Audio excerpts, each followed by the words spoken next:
औज़ुबिल्लाहिमिनश्शैतानिर्रजीम बिस्मिल्लाहिर्रहमानिर्रहीम रब्बी शरह ली सदरी व यस्सिर ली अमरी वहलुल उक़दतम मिन लिसानी यफ़क़हू क़ौली रब्बी ज़िदनी इल्मा रब्बी ज़िदनी इल्मा रब्बी ज़िदनी इल्मा। अस्सलाम वालेकुम students, hope so you are all fine. मैं हूँ आपकी टीचर रबिया अरशद।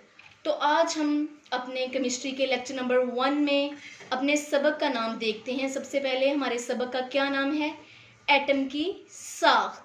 ठीक है, सबक का आज का हमारा क्या नाम है? एटम की साख्त। और आज हम जिस टॉपिक के बारे में पढ़ेंगे वो है हमारे पास एटम का तारुफ और साख्त। ठीक है, तो सबसे पहले हम लोग चलते हैं एटम की तरफ कि एटम है क्या चीज़ और इसके अंदर कौन कौन सी चीज़ें पाई जाती हैं। ये सारी चीज़ें हम स्टडी करेंगे आज के इस लेक्चर के अंदर। तो बेटे सबसे पहले हम तारुफ देखते हैं कि एटम का लफ्ज़ निकला कहाँ से है। जैसा कि आप लोगों के सामने सबके सामने लिखा हुआ है कि एटम का लफ्ज़ लतीनी लफ्ज़ एटमस से माखज़ है, यानी इससे उखज़ किया गया है, जिसका मतलब है ना काबिले तकसीम। ठीक है, सबसे पहले एक यूनानी फ़िलासफ़र था हमारे पास डेमोक्रिटस, जिसने ये तजवीज़ किया था कि मादा छोटे छोटे नाकाबिल तकसीम पार्टिकल्स जिन्हें हम एटम्स कहते हैं से बना हुआ है। ठीक है, अगेन मैं बोल रही हूँ, दोबारा से आप लोग सुने। एक यूनानी फ़िलासफ़र था हमारे पास डेमोक्रिटस, जिसने ये तजवीज़ किया, जिसने हमें ये बताया कि मादा छोटे छोटे नाकाबिल तकसीम पार्टिकल्स जिन्हें हम एटम्स कहते हैं से बना हुआ है। ठीक है, ये तो हो गई एटम की तारीफ़, जो हमें किसने दी थी? डेमोक्रिटस ने सबसे पहले दी थी। ठीक है, इसके बाद हमने ये भी देख लिया कि एटम का लफ्ज़ किस लफ्ज़ से निकला है, किस लफ्ज़ से हमने माखज़ किया है? एटमस से किया था, जिसका मतलब है नाकाबिल तकसीम। उसके बाद मुख्तलिफ साइंसदान आते गए और उन्होंने डिफरेंट जो है वो थ्योरीज हमें पेश की।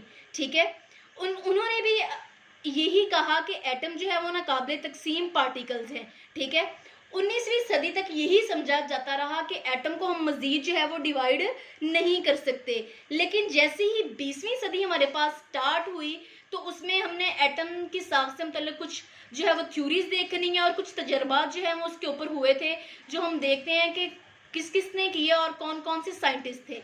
ठीक है स्टूडेंट्स, तो बेटे 20वीं सदी में हमारे पास कुछ साइंसदान आए, जैसे कि गोल्डस्टेन था, जे थॉमस था, बोहर था, रदरफोर्ड था और बहुत सारे दूसरे साइंसदान थे जिन्होंने तजर्बात करके बहुत से इंकशाफात किए। ठीक है, फिर उन्होंने एटम के अंदर मजीद सब एटॉमिक पार्टिकल्स की जो है वो दरियाफ्त की।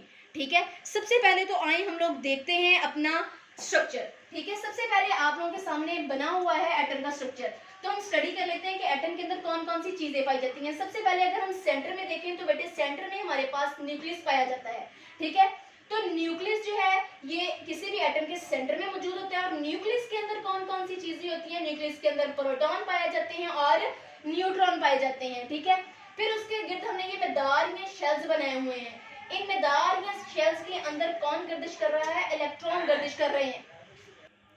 तो बेटे इलेक्ट्रॉन आप लोगों ने देख लिए कि इलेक्ट्रॉन जो है ये ऑर्बिट्स या शेल्स के अंदर जो है वो गर्दिश करते हैं। ठीक है, अगेन मैं आप लोगों को दोबारा से ये चीज़ें जो है वो क्लियर कर देती हूँ कि हम लोगों ने एटम की साख्त को देखा, एटम हमने ड्रॉ किया, तो हमने कहा इसके सेंटर में क्या पाया जाता है? इसके सेंटर में न्यूक्लियस पाया जाता है। ठीक है, सेंटर में न्यूक्लियस पाया जाता है, तो न्यूक्लियस के अंदर कौन कौन सी चीजें हैं? न्यूक्लियस के अंदर हमारे पास प्रोटॉन है जिसके ऊपर पॉजिटिव चार्ज होता है, न्यूट्रॉन जिसके ऊपर कोई चार्ज नहीं होता, और इसके जो शेल्स बनाए हैं शेल्स के अंदर इलेक्ट्रॉन जो है वो मूव कर रहे हैं। ठीक है, तो आइए अब हम देखते हैं कि इन सारी चीजों को दरियाफ्त किस किस ने किया।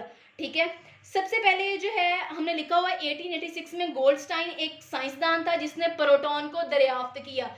इसने कहा कि न्यूक्लियस के सेंटर में जो है वो प्रोटॉन भी पाए जाते हैं और न्यूट्रॉन भी पाए जाते हैं। तो न्यूट्रॉन का मैं आगे आपको मजीद चल के बताऊंगी कि न्यूट्रॉन के ऊपर कोई चार्ज नहीं होता, लेकिन सेंटर में जो प्रोटॉन है इसके ऊपर कौन सा चार्ज होता है? पॉजिटिव चार्ज होता है। ये आप लोगों ने कैसे याद रखना है? पी से प्रोटॉन और पी से पॉजिटिव। ठीक है स्टूडेंट्स, दूसरे नंबर पे हमने लिखा है 1897 में जे थॉमस एक साइंसदान आया जिसने ये कहा कि एटम के अंदर एक और भी सब एटॉमिक पार्टिकल पाया जाता है जिसके ऊपर नेगेटिव चार्ज होता है और वो न्यूक्लियस के इर्द गिर्द जो है वो मूव करता है। ठीक है, आज हमने अपने एटम की साख्त के पहले लेक्चर नंबर में ये सारी चीज़ों को डिस्कस कर लिया। ठीक है, आप लोगों ने एटम की साख्त से मतलब थ्योरीज और तजुर्बात तक जो है वो आज आप लोगों ने पढ़ना है अच्छे तरीके से, और इन सारी हेडिंग्स को अच्छे तरीके से याद कर लेना है कि एटम का लफ्ज़ कहाँ से निकला है, इसका मतलब क्या है, और किस किस ने कौन कौन सी थ्योरीज पेश की, और सब एटॉमिक पार्टिकल्स कब और किसने दरियाफ्त किए।